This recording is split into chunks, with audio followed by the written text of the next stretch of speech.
months, messages which have been born from entities outside of this country have encouraged young Muslims in particular and convert Muslims to engage in illegal acts which would not only undermine the security of our country that we live in, our beloved country, and our fellow citizens, but most importantly, ultimately serve to undermine our place as a community in this society. The media is flooded with quotations and statements of people who are either half educated or not educated at all about Islam.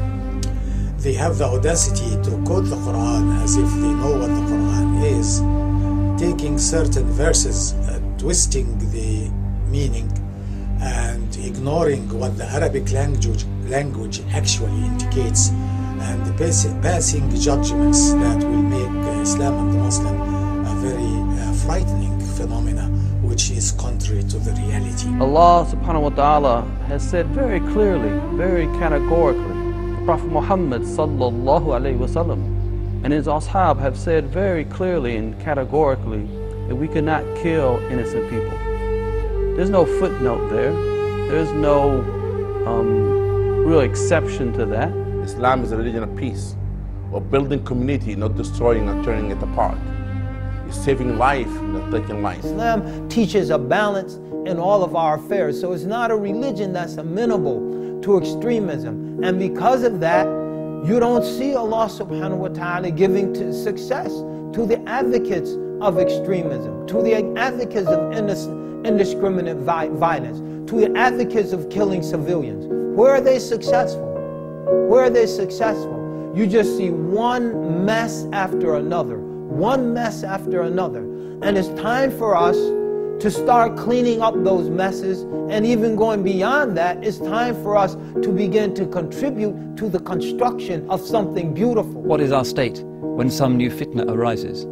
Do we panic? Do we freak out? Do we start feeling the emotions rise to the surface? So we want to go out into the streets and yell and scream and kick up a fuss, exhibiting our own closeness to the munafiqeen?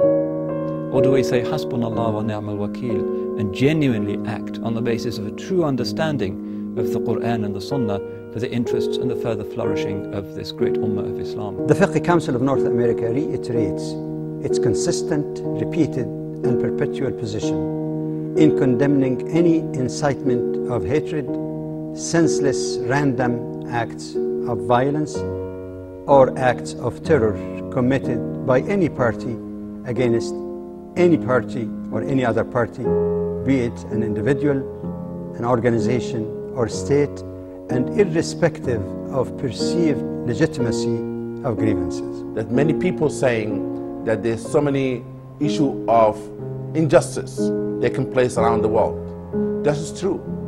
We acknowledge the injustice taking place around the world, but we believe there's a way to address the injustice. Not by taking innocent people's life. I am not calling on anybody to be inactive. I'm calling on people, for the Muslims of this country in particular, and the Muslims of the world, to be proactive, but not to embrace the nihilism and the anti-Islamic policies of terrorism and unwarranted violence. This religion is not our property. This religion, we have no right to detract, to pollute, to sully the good name of Islam and the good name of our Prophet ﷺ.